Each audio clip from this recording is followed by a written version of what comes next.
Of all आप नमस्कार, मेरा नाम अभिनय आहेर है और मैं अनुपमा जी से रिक्वेस्ट करूंगी कि वो और मैं ब्रीफ कर, तो मैं थोड़ा सा ब्रीफ करते हुए इवेंट के बारे में। तो 3 साल पहले हमने सोचा कि एम्प्लॉयमेंट इंक्लूजन की अगर हम बात करें तो ट्रांसजेंडर का वर्क प्लेस में इंक्लूजन थोड़ा लिमिटेड हुआ करता था उस समय की बात, आज थोड़ा बढ़ चढ़ के है। बट मेन चीज जो है वो हमने सोचा कि क्या ऐसा प्लेटफॉर्म हम क्रिएट करें, what can we create that will bring corporates and community people who are seeking the employment together because they were disconnected. Corporates को पता नहीं चल रहा था कि कम्युनिटी को कैसे हायर करें, कम्युनिटी के साथ कैसे काम किया जाए, इंक्लूजन क्या होता है, मीनिंगफुल इंक्लूजन का मतलब क्या है, किस तरीके से मीनिंगफुल इंक्लूजन करना चाहिए। और दूसरे लेवल पे कम्युनिटी जो थी, बिकॉज उनके पास बहुत सारा सेल्फ स्टिग्मा होता है, they are affected by self stigma and they are fearful, they are scared। बहुत सारे लोग जो है वो शिक्षित भी होते हैं, but only 6% of the transgender community is formally employed at this point of time. It must have increased a little bit more, but अभी भी employment का जो दायरा है ट्रांसजेंडर कम्युनिटी के लिए वो उभर के नहीं आया था। तो 3 साल पहले हमने ये सोचा कि इन हार्मनी जो हमारे साथ ऑलरेडी काम कर रहे थे बहुत सारे विषयों को लेकर, और कोविड के बाद खास करके आपने देखा होगा कोविड में भी बहुत सारा काम इन हार्मनी और क्लीन फाउंडेशन ने किया। फ्री राशन बांटने के लिए, फ्री पीपी किट बांटने के लिए बहुत सारा काम हमने ग्रासरूट लेवल पे किया। हमारे शेल्टर्स में हमने पनाह दी, बहुत सारे लोगों को स्किलिंग इम्प्रूव किया। बट उसी के साथ एक चीज मिस कर रहे थे कि वो है कि हम कैसे लोगों को अपने पैर पे खड़ा करें, क्योंकि हम हमेशा उनको सपोर्ट नहीं कर सकते। हम चाहते थे कि वो अपने पैर पे खुद खड़े हो जाए। और शिक्षा और एम्प्लॉयमेंट, ये 2 चीजें हैं जो बहुत मायने रखती है ट्रांसजेंडर पर्सन को समाज में सर उठा करके जीने के लिए, अपने फैमिली को एक्सेप्टेंस लाने के लिए। और वहीं से ये एम्बिशियस प्रोजेक्ट का जन्म हुआ। हमने बैठ के सोचा कि एक ऐसा क्यों ना एक ऐसा मेला ऑर्गेनाइज किया जाए जो कि रोजगार मेला हो, एम्प्लॉयमेंट मेला हो ट्रांसजेंडर कम्युनिटी के लिए। हम ये प्रपोजल लेके national institute of social defence के पास गए, उन्होंने भी उस चीज के लिए हामी भरी, उन्होंने भी सपोर्ट किया उस चीज के लिए। और पिछले 2 साल से हम ये ट्रांसजेंडर एम्प्लॉयमेंट मेला ऑर्गेनाइज कर रहे हैं। मुझे लगता है कि पिछले साल हम करीब 50 लोगों को एम्प्लॉयमेंट दिए थे, और पिछले साल भी हमने करीब 70-80 लोगों को एम्प्लॉयमेंट दी है इस मेला के माध्यम से। और आज यहाँ पे जो तीसरा अध्याय है ये 3.0 ट्रांसजेंडर एम्प्लॉयमेंट मेला, और हर साल हम करेंगे, ये हमारा कमिटमेंट है। आज हमारे पास यहाँ पे 160 लोग आए हैं पूरे देश भर में से, जो ट्रांसजेंडर है, ट्रांसमेन है, ट्रांसविमेन है, नॉन बाइनरी है, और उनको एक अच्छी चयन क्रिया से गुजर के वो यहाँ पे आए। तो ऐसा नहीं कि आप आ जाओ आपको जॉब है, नहीं, उनके साथ उनका सीवी प्रिपेयर किया गया है, उनके साथ सेशंस किए गए हैं कि इंटरव्यू को कैसे अपीयर करना है, कैसे आपको सवाल पूछे जाएंगे, कैसे आप अपने सीवी को, अपने काम को उभार के बता सकते हो। ये प्री चीज़ों को तैयार किया गया है। फिर यहाँ पे उनको बुला के आज वो अभी नीचे जो 18 स्टॉल लगे हुए हैं, जिसमें से 4 स्टॉल जो कम्युनिटी के, 2 स्टॉल इन हार्मनी और क्विट के, और बाकी सभी जो स्टॉल्स है वो कॉर्पोरेट सेक्टर की कंपनीज के है। आई थिंक किशोरी फाउंडेशन का भी एक स्टॉल है जो हमारे पार्टनर्स है ये इवेंट में। सो ये इवेंट हमारे लिए बहुत इंपॉर्टेंट वजह से इसलिए है क्योंकि ये 3 चीज़ों के ऊपर काम करता है। एक, ये कम्युनिटी को एम्पावर करता है कि वो कॉर्पोरेट से खुल के बात करे, अपने नीड्स के बारे में, अपने ज़रूरतों के बारे में, अपने जॉब प्लेसमेंट के बारे में। दूसरा, ये समाज में और कॉर्पोरेट सेक्टर में ट्रांसजेंडर के प्रति जो ट्रांसफोबिया है, जो भेदभाव है, जो कलंक है, उसे कम करता है। और तीसरा और सबसे इम्पोर्टेंट चीज़ ये है कि ये एक ऐसा बड़ा पुश करता है समाज को कि जिसमें रोजगार बढ़ते जाए ट्रांसजेंडर कम्युनिटी में। आज की तारीख में 2011 में जो सेंसस हुआ था उसके मुताबिक अप्रोक्सीमेटली 5 लाख ट्रांसजेंडर माने गए थे। बट स्टैटिस्टिक जब देखा जाए तो एटलीस्ट 15 लाख से भी ऊपर ट्रांसजेंडर आज देश में है, जिन्हें जॉब नहीं है, जिनके पास सोशल आइडेंटिटी प्रूफ नहीं है, हेल्थ केयर को लेकर उन्हें दिक्कत हो रही है, समाज में उनकी फैमिलीज को उनको एक्सेप्ट नहीं करती। और ये सब मिटाने के लिए ट्रांसजेंडर रोजगार मेला 2025 और आगे भी आने वाले ट्रांसजेंडर एम्प्लॉयमेंट मेला ये एक बहुत ही प्रभावी माध्यम है इस माध्यम के जरिए से आप देखोगे यहाँ पे कई सारे ट्रांसजेंडर ने अपने माँ को भी लेके आए हैं, फैमिली को भी लेके आए हैं, साथ बैठ के वो ट्रांसजेंडर महिला के भागीदारिता कर रहे हैं और उनके माँ बाप भी उतने फक्र से उनके साथ आए हैं कि मेरा बच्चा ट्रांसजेंडर है, उससे उसके गति में उसके आगे बढ़ने में कोई भी दिक्कत नहीं है, मैं उसको साथ खड़ी हूँ, हम उसके साथ खड़े हैं और उसको आगे बढ़ा रहे हैं। रूपमा जी कुछ ऐड करना चाहेंगे ट्रांसजेंडर महिला के बारे में?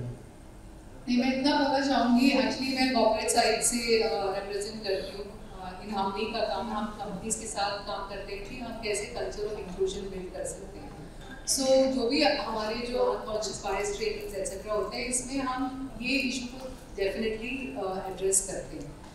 जो हमने देखा फर्स्ट 2023 में जब हमने शुरू किया, कई सारी कंपनीज थोड़ी स्केप्टिकल थे, इंटरेस्टेड थे, क्यूरियस थे, उन्होंने ज्वाइन किया एक दिन में। लास्ट ईयर और भी था, लोग आए क्योंकि दे हैड सीन की बेनिफिट हुआ है। इस साल एक्चुअली ये ग्लोबल एनवायरनमेंट इटसेल्फ डाइवर्सिटी और इंक्लूजन को लेके बदल रहा है। बहुत सारी चीज़ें हो रही हैं जिसके कारण it was a very challenging year for us. Having said that, ये जो कंपनीज आज आई हैं ये बहुत सपोर्टिव रही है और सबसे ज़्यादा ये बात है कि वो बिलीव करते हैं कि यहाँ से उनको टैलेंट मिलता है। और इसके लिए मैं खास करके पुब्लिसिस सेपिएंट जो हमारे 3rd टाइम प्लैटिनम स्पॉन्सर है, इन्होंने विशाखा जो बैठी है पुब्लिसिस सेपिएंट से, इन्होंने मुझे पहले ही बोला कि अगर आप मेला कर रहे हो तो we are there with you. And इस एनवायरनमेंट एक्चुअली हमको करना इतना मुश्किल था, बट इन्होंने इतना जस्ट दैट एक स्टेटमेंट से हमको हौसला मिला कि अच्छा वी कैन डू ओके। हमारे लिए नहीं है, this is for the community, this is a platform. जैसे अभिना ने बोला कि हम क्रिएट करें कि कम्युनिटी को कैसे हम सपोर्ट करें, कैसे उनको नौकरी का opportunity. Keshav foundation and the Lalit group of hotels, amazing support again 3 साल के लिए, absolutely excellent. Like मुझे तो शब्द ही नहीं है, मैं बोलूँ कि the way they have supported the kind of internship, दोनों कंपनीज इंटर्नशिप प्रोग्राम से शुरू किया है। एंड बेस्ट पार्ट ये है कि जो हमारे पैनल डिस्कशन, जो भी हमारे कॉन्वर्सेशंस होते हैं, कंपनीज यहाँ से सीख के जाती है, देखते हैं कि क्या बेस्ट प्रैक्टिसेस है, कंपनी से क्या किया है जिससे उन्होंने सक्सेस एक्सपीरियंस किया, and then they are going and replicating. जैसे ललित ग्रुप ऑफ होटल्स का इंटर्नशिप प्रोग्राम था, उसको देख के कई और लोगों ने इंटर्नशिप प्रोग्राम शुरू किया है। पुलिस सीएपी में भी रेपो इंटर्नशिप प्रोग्राम है, वो देख के बाकी कंपनीज भी कहते हैं अच्छा ठीक है we can do an internship program, तैयार कर सकते हैं, उसके बाद इवैल्यूएट करते हैं, फिर हम उनको अब्सॉर्ब कर सकते हैं। So this is a platform which is a good combination, मतलब कैंडिडेट्स के लिए भी, कंपनीज के लिए भी, from a learning as well as opportunity in that. ये मुद्दा बहुत ही इम्पोर्टेंट है आज की तारीख में। आई थिंक सबके लिए अपनी आइडेंटिटी और एक सेफ स्पेस होना बहुत ज़रूरी है। I will come to the transgender community in some time. हम सब स्ट्रगल कर रहे हैं, जिनके पास अच्छी जॉब्स हैं उनको लगता है हम क्या करें जो वो जॉब्स रहें। रिलेशनशिप्स में स्ट्रगल है जनरली। आई थिंक हमारा नेशनल डेट इज अप, तो बहुत सारा पैसा हम खर्च करते हैं obviously to just feel good. Whereas feeling good, feeling safe, feeling dignified, feeling that people respect us, उसका इतना कीमत नहीं होना चाहिए, इतना डिफिकल्ट नहीं होना चाहिए, but that is one reality of life, right? तो इन सब जब एक चीज जनरली there's war, ये Ahmedabad crash and everything, it makes us distressed. तो मैं आप सबको ये याद दिलाना चाहूँगी कि when there is a generally we are not feeling the best, right? As a in the country as people, जो कम्युनिटीज और मार्जिनलाइज हैं, जिनकी दिक्कतें ज़्यादा हैं, उनके लिए और भी ज़्यादा डिफिकल्ट हो जाता है, राइट? अगर सबके लिए डिफिकल्ट है तो सर्टेन कम्युनिटी, सर्टेन ग्रुप्स, इनके लिए ज़्यादा डिफिकल्ट है। और जस्ट बिकॉज हम सोचते हैं कि बहुत डिफिकल्ट है तो चलो हम अपना ही देख लेते हैं, that is not going to work for us as human beings. अगर हम सबको सपोर्ट करें तो हम ईश्वर से सोच सकते हैं कि वो भी हमको सपोर्ट करेंगे। तो that is something we believe in, dignity of human beings, inclusion for everyone. जिस तरह से एक जॉब किसी को एक डिग्निफाइड लाइफ की एक होप दे सकती है, उसी तरह टू इंश्योर दैट जॉब के अंदर भी वो सेफ रहे, वो भी बहुत इम्पोर्टेंट है। सो हम आपस में ऑफिस में इस पे बहुत काम करते हैं कि सबको समझ में आए कि किस तरह से हर एक इंसान सेफ फील करे, एंड वो सेफ्टी जो मुझे चाहिए, मैं दिल्ली की लड़की हूँ, मैं बंगाल की एक फैमिली से बिलोंग करती हूँ, मैं अभी बैंगलोर में 20 साल से रहती हूँ, I have my own life experiences, my need for security and safety is different than X person, और वो different ही हमको मिलना चाहिए जिसको जैसा चाहिए। तो हमारे ऑर्गेनाइजेशन से हम ये बिलीव करते हैं कि we should invest in learning कि हर इंसान के लिए सेफ स्पेस कैसे बने। सबसे पहले तो मैं ये बोलना चाहूँगा कि ट्रांसजेंडर कम्युनिटी की जो लोग हैं वो सिर्फ एक आज वेस्टर्न कॉन्सेप्ट की तरह से हमारे सामने नहीं आते हैं। They are our mothers, they are our fathers, they are our grandparents as well. They could be your brother, sister. They could be your friends who were with you in your schools. But because there was no visibility, because there was no conversation, because there was no support available, they were not able to confront, they were not able to find that safe space wherein they can be themselves. और इसीलिए events like this make them feel seen, make them feel heard, make them feel more visible, and make them feel more valued and celebrated for what they bring to the table. And I'm very thankful and glad to In Harmony to it Foundation, because at Keshaswari Foundation and at the Lalit Hotels we truly believe in the power of collaboration, and we really feel that when organizations like all of us come together, we truly ignite minds and bring in change together. और ये जो commitment है ये सिर्फ इस event तक नहीं है, इसके बाहर जाकर भी है, क्योंकि यहाँ पर हम लोगों से मिलेंगे, कॉन्वर्सेशंस होंगी, कुछ को हायर करेंगे, लेकिन बहुत सारे लोगों को उम्मीद देंगे, बहुत सारे लोगों के साथ काम करने की अपॉर्चुनिटी क्रिएट करेंगे, बहुत सारे लोगों को इंडस्ट्री ज्वाइन करने के लिए तैयार करेंगे, और ये एक मूवमेंट है। और हमारा जो ललित होटल में और केशेश्वरी फाउंडेशन में यही प्रयास है कि किस तरीके से कम्युनिटी को ये बिलीव कराया जाए कि there are opportunities, there are more and more opportunities for them. The only thing required is that they need not to erase themselves. The only thing is that they need to find their own spaces, they need to belong, and organizations at the same time need to invest and build trust in the communities.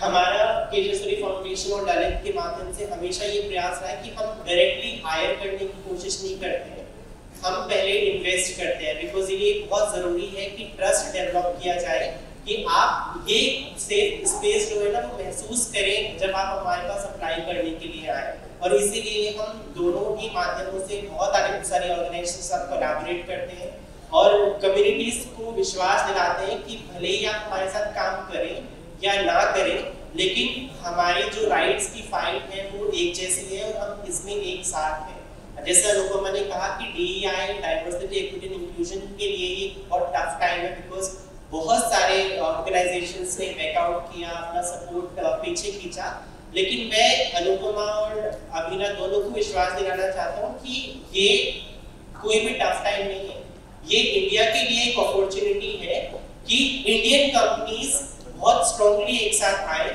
और बोले कि ये हमारी इतिहास में है, ये हमारे लिए हमारे कल्चरल वैल्यू है, ये हमारे देश की बहुत ही इम्पोर्टेंट नींव है जिस पर हमारी विरासत जो है पूरी, जिसका अस्तित्व है कि हम अलग हैं और ये अलग होने की ही भाषा को हम सेलिब्रेट करते हैं। डाइवर्सिटी हमारे देश में हर 100 किलोमीटर पर एक अलग भाषा है, एक अलग खाना है, एक अलग बोली है, और इन्हीं सारी चीजों को लेकर हम एक साथ इस रूम पर बैठे भी हैं। आज अगर आप खुद के अंदर भी देखो कि आपका आधा शरीर जो है वो दूसरे आधे शरीर से अलग है, आपकी एक आंख दूसरे आंख से छोटी है, आपका एक हाथ की उंगलियां दूसरे हाथ की उंगलियों की से छोटी हैं, और अगर आप उनके साथ डिस्क्रिमिनेट नहीं करते, आप उसको एम्ब्रेस करते हो, तो आप दूसरे व्यक्ति को लेकर क्यों डिस्क्रिमिनेट करते हैं? और ये सारी जो चीजें जब हम अपने अंदर रिफ्लेक्ट करते हैं ना, तब हमें समझ आता है कि organizations like all of us and everybody on the other side of the table are so important because हम ये अलग अकेले नहीं कर सकते, हमें आपके साथ की जरूरत है। Thank you so much. मेरा नाम आशीष श्रीवास्तव है, मैं EY फाउंडेशन से, वहाँ पर मैं एजुकेशन, स्किलिंग और ट्रांसजेंडर प्रोजेक्ट्स को लीड करता हूँ। हम जब पहले शुरू किया, पहली बार सपोर्ट किया ट्रांस एम्प्लॉयमेंट मिलर को, तो जो हमारी सोच ये थी कि एम्प्लॉयमेंट से होगा क्या, एम्प्लॉयमेंट से एम्पावरमेंट होगा, राइट। और एम्पावरमेंट क्यों ज़रूरी है, क्योंकि ये जो ट्रांस यूथ है उनका जो, अगर आप इनसे किसी से भी बात करेंगे, हमारे साथ करीब 450 बच्चे भी जुड़े हुए हैं अलग अलग प्रोग्राम्स में, उनकी उनके साथ एक आइडेंटिटी क्राइसिस है। जिस दिन उन्होंने अपना जेंडर असर्टेन किया उस दिन उनकी फैमिली, उनके आसपास के लोगों का उनके प्रति जो व्यवहार था वो पूरी तरीके से बदल गया। वो विक्टिम हो गए, उनके साथ अब्यूजेस हुए बहुत तरीके से, मेंटली फिजिकली लॉकअप करके रखा गया है। बड़ी स्टोरीज विच आप आज भी नहीं सोच नहीं सकते कि आप अफगानिस्तान को बदनाम करते हो, वो यहाँ पे हो रही है आज भी हो रही है। जैसे ही वो अपना जेंडर असर्टेन और जब आपके साथ इतना आपका इतना विक्टिमाइजेशन हो जाता है तो आप अंदर से टूट जाते हैं। एंड दिस इज वेयर हमने इन्वेस्ट करना शुरू किया उनकी सेल्फ एस्टीम को बिल्ड करने के लिए, उनकी कॉन्फिडेंस को बिल्ड करने के लिए थ्रू द स्किल डेवलपमेंट और एजुकेशनल इनिशिएटिव्स। आज हमारे पास करीब 450 बच्चे हैं जो स्कूल में पढ़ रहे हैं, कॉलेज में पढ़ रहे हैं, इंस्टीट्यूशंस में स्किल डेवलपमेंट के short term long term courses कर रहे हैं। हमारी पार्टनरशिप केशव सूरी फाउंडेशन के साथ भी थी जहाँ पे हमने 20 या 21 बच्चों को ट्रेन किया साथ में मिलके, और ज़्यादातर उनको उन्होंने जॉब भी दे दिया कि ग्रुप ऑफ होटल्स में। आज जो बच्चा अपने घर नहीं जा पा रहा था, अपनी शक्ल नहीं दिखा पा रहा था, 25-30 हज़ार 25 हज़ार रुपये कमाता है, 1 साल से ज़्यादा से काम कर रहा है, उसकी खुद की आइडेंटिटी, और ये आइडेंटिटी से उनका एम्पावरमेंट होता है। और जब ऐसे रोल मॉडल्स आते हैं 10, 12, 15, 20, 50, तो जो बाकी 500 हैं, जो बाकी 5000 हैं या 5 लाख हैं, उनको एक उम्मीद की किरण दिखाई देती है। और हमारा यही है, हमारा टोटल विजन यही है कि हम वो एक जो लॉ जल रही है उसको जलाए रखें और दूसरे बच्चों को और एम्पावरमेंट करें। सो यहाँ कंपनी ये जो 100 लोग की हम बात कर रहे हैं, आज के आज 100 लोगों का प्लेसमेंट नहीं होगा, वो मुश्किल है। मतलब कंपनीज रेज्यूमेस कलेक्ट करेंगी, फिर उनको इवैल्यूएट करेंगी, फिल्टर करेंगी, जैसे उनका रेगुलर प्रोसेस होता है। कंपनीज जो आज यहाँ आई है वो रिक्रूट कर रहे हैं। ऑनलाइन भी हमारे बहुत सारे कंपनीज हैं जो यहाँ आ नहीं पाई हैं। बहुत सारे कंपनीज का एक्चुअली कुछ ट्रैवल फ्रीज ये सब भी हुआ है, तो ऑनलाइन उनका रिक्रूटमेंट चल रहा है। तो ये जो प्रोसेस है हमारा रिक्रूटमेंट का, वो 22 अगस्त को खत्म होगा। एक हमने 4 महीने का पीरियड रखा है, ये देखते हुए कि कई सारी कंपनीज को टाइम लगता है ये पूरा प्रोसेस क्लोज करने के लिए। सो हमारा एम है कि बाय 22 अगस्त हम लोग 100 लोगों का placement. On the spot letter देना बहुत मुश्किल है। आप ही सोचिए, कभी इंटरव्यू में गए, ऑन द स्पॉट कहाँ मिलता है आपको, है ना, बोलते will come back will think. So that's a natural process and but है 160 कैंडिडेट्स हैं। हमने भी जो भी कंपनीज आए हैं उन्होंने जॉब्स, तो जिस तरह हमने शुरू किया हम लोगों ने कंपनीज को अप्रोच किया और ये बोले, हमारा प्रपोजल था कि हम लोग ये ट्रांस एम्प्लॉयमेंट मिलना शुरू कर रहे हैं, ये चीज़ें हो रही है, इतनी सारे कैंडिडेट्स है, अपने स्टैटिस्टिक्स देखा था थोड़ा देर पहले। So we share all of that. Then companies started sharing their job descriptions and open positions with us. Based on that हम लोग फिल्टर करके we give resumes to the companies. Then the companies then look at it, then they call them for interview. It is not just one interview, 1 or 2 stages will be there, and then they give the offer letter. So आज जो companies जो आई हैं उनमें से कई लोगों ने अपना JVs already हमारे साथ open position share की है, तो हमने भी candidates में से जो उन्होंने shortlist किया है अगर किसी को, तो हमने ensure किया कि हम उनको लेके आए। And candidates are from across the country, और हमने भी profiles across the country because candidates job चाहते हैं, they are ready to relocate, also provided of course की salaries भी ठीक है, कुछ उनका accommodation का भी और safe city है, ये सब देखते हुए। So it's a process. On the spot job मिलना is not a practice.